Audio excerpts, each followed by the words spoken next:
మొట్టమొదటిసారిగా మన డోన్ పట్టణంలో ఉడుగులపాడు సమీపంలో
అంటే నలుగురు వాళ్ళలో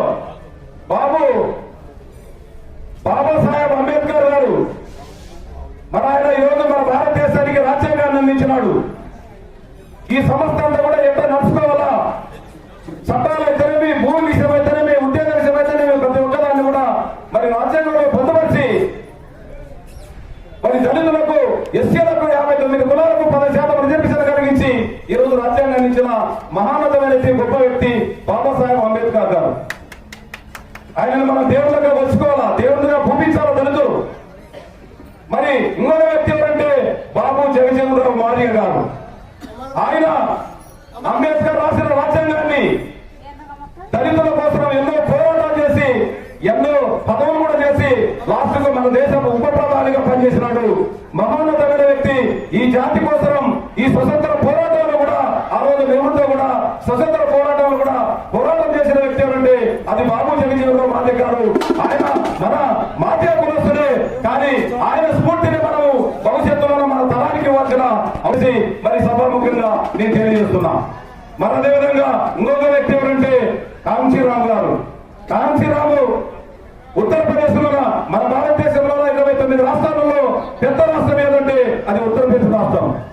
ఉత్తరప్రదేశ్ లో మరి బీఎస్పీ పార్టీని స్థాపించి మరి కూడగట్టుకొని దళితులని మరి అందరినీ కూడగట్టుకొని ఈరోజు బీఎస్పీ పార్టీలోన ఆయన మాయావతిని ముఖ్యమంత్రి 3 సార్లు చేసిన చరిత్ర ఉంది. మరి కాంచీరామ్ గారు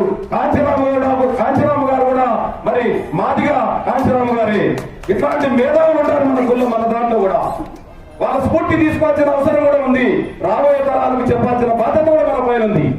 మరి 4వ వ్యక్తి ఎవరంటే అది మహాజన నేత, అది మందకృష్ణ మాదిగ గారు. మహాజన నేత మందకృష్ణ మాదిగ గారు 94లో బాబాసాహెబ్ అంబేద్కర్ గారు 59 కులాలకు 15% రిజర్వేషన్ ఇచ్చినాడు. అది 59 కులాలకు సమానంగా పంచాలనే ఉద్దేశంతోన మరి మందకృష్ణ మాదిగ గారు రాజశేఖర రెడ్డిని పక్కన పెట్టుకున్నప్పుడు, చంద్రబాబు నాయుడు పెట్టుకున్నప్పుడు మందకృష్ణ మాదిగ గారిని నేను ఎందుకు పెట్టుకోవద్దని చెప్పేసి మందకృష్ణ మాదిగ గారిని మాదిగ రిజర్వేషన్ పోరాట సమితిని స్థాపించి 94లో ఒక చిన్న ప్రకాశం జిల్లాలో ఈరుమూడి గ్రామంలో స్థాపించిన ఈ ఉద్యమాన్ని మండలము, జిల్లా, రాష్ట్రము, ఈ రోజు కేంద్రంలో 29 రాష్ట్రాలలో 17 రాష్ట్రాల్లో ఈ రోజు మందకృష్ణ మాదిగ గారి నాయకత్వం ఉంది. మందకృష్ణ మాదిగ పోరాట ఫలితం ఉంది.